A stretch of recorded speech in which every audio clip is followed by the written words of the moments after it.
pertanyaan yang pertama, jelaskan jenis inflasi yang terjadi di Indonesia berdasarkan studi kasus di atas. Inflasi yang terjadi di Indonesia pada tahun 2021 sampai 2022 dapat dikategorikan sebagai cost push inflation. Nah, inflasi ini disebabkan oleh peningkatan biaya produksi yang dipicu oleh gangguan rantai pasok global dan juga kenaikan harga komoditas internasional. Nah, kebijakan stimulus fiskal ini yang masif juga berkontribusi terhadap peningkatan permintaan yang memperburuk tekanan inflasi. Pertanyaan yang B, analisis dampak inflasi terhadap daya beli masyarakat dan perekonomian Indonesia. Nah, dampak inflasi sebesar 5,51% terhadap daya beli masyarakat sangat signifikan, di mana kenaikan harga barang dan jasa mengurangi daya beli, terutama bagi kelompok masyarakat yang berpenghasilan rendah. Perekonomian Indonesia juga berpengaruh dengan potensi yang penurunan konsumsi domestik dan investasi yang dapat memperlambat pertumbuhan ekonomi. Pertanyaan yang ke-C, mengapa target inflasi Bank Indonesia ditetapkan pada rentang 2-4%? Apa dampaknya terhadap ekonomi Indonesia? Nah, target inflasi Bank Indonesia ditetapkan pada rentang 2-4% untuk menjaga stabilitas harga dan mendukung pertumbuhan ekonomi yang berkelanjutan. Nah, target ini penting untuk menciptakan ekspektasi inflasi yang stabil yang pada gilirannya dapat mendukung inflasi dan konsumsi. Jika inflasi melebihi target, dapat menyebabkan ketidakpastian ekonomi dan juga mengganggu pertumbuhan. Pertanyaan yang kedua A, di mana jelaskan mekanisme transmisi kebijakan moneter dari kenaikan BI 7 DRR untuk mencapai tujuan pengendalian inflasi. Nah, kebijakan moneter pada kenaikan BI 7 DRR berfungsi untuk mengendalikan inflasi melalui beberapa saluran. Nah, saluran yang pertama yaitu saluran suku bunga, di mana kenaikan suku bunga acuan meningkatkan biaya pinjaman yang mengurangi konsumsi dan investasi. Yang kedua yaitu saluran nilai tukar, di mana kenaikan suku bunga dapat menarik aliran modal asing dan memperkuat nilai tukar rupiah.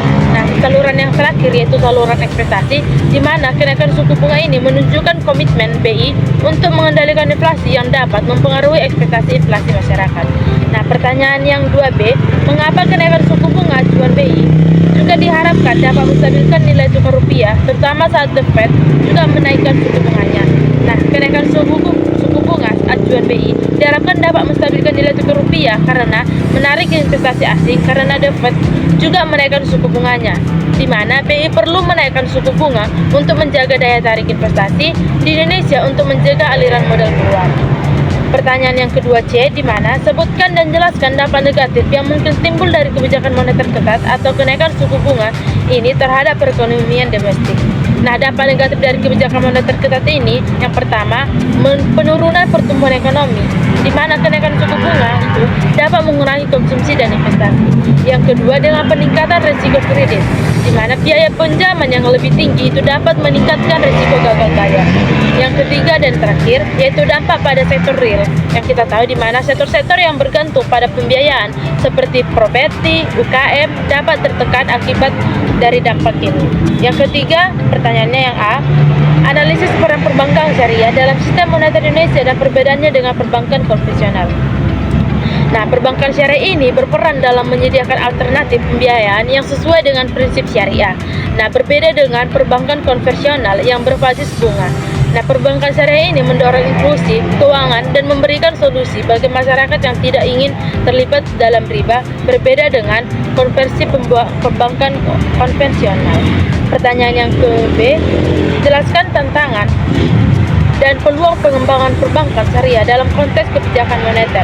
Nah, tantangan pengembangan perbankan syariah ini meliputi kurangnya pemahaman masyarakat dan infrastruktur yang belum memadai, namun perlunya besar, terutama dengan meningkatkan minat masyarakat terhadap produk keuangan syariah dan dukungan dari OJK dan juga Bank Indonesia. Yang pertanyaan yang ke-C, bagaimana koordinasi antara OJK dan Bank Indonesia dalam mengembangkan sektor keuangan syariah?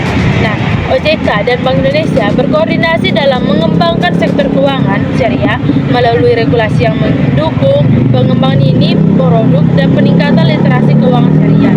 Nah, roadmap mengembangkan keuangan syariah pada 2023 sampai 2025 menjadi langkah-langkah yang lebih strategis untuk meningkatkan market share perbankan syariah. Pertanyaan yang keempat yaitu analisis posisi dolar Amerika Serikat dalam sistem moneter internasional saat ini dan dampaknya bagi Indonesia.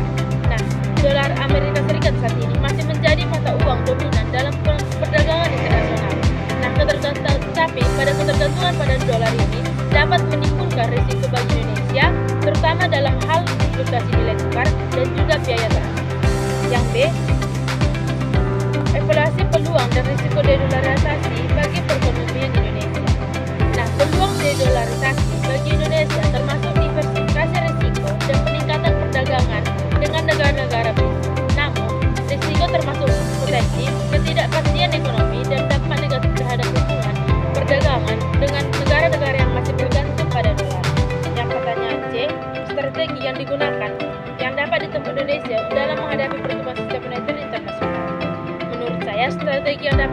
Indonesia yang pertama dengan meningkatkan kerjasama dengan ekonomi dengan negara-negara BRICS. Yang kedua, mendorong penggunaan mata uang lokal dalam perdagangan internasional bilateral. Yang terakhir, yaitu dengan memperkuat cadangan devisa untuk mengurangi ketergantungan pada dolar. Yang kelima, A. Jelaskan konsep coordination gap antara kebijakan moneter dan fiskal dalam konteks kasus di atas. Nah, koordinasi gap antara kebijakan moneter dan fiskal terlibat dalam upaya menjaga stabilitas ekonomi selama pandemi, di mana kebijakan fiskal yang ekspansif dan kebijakan moneter yang akomodatif harus saling mendukung untuk mencapai tujuan stabilitas ekonomi. Pertanyaan yang kelima B. Analisis trade-off antara stimulus ekonomi jangka pendek dengan risiko inflasi dan stabilisasi fiskal jangka panjang.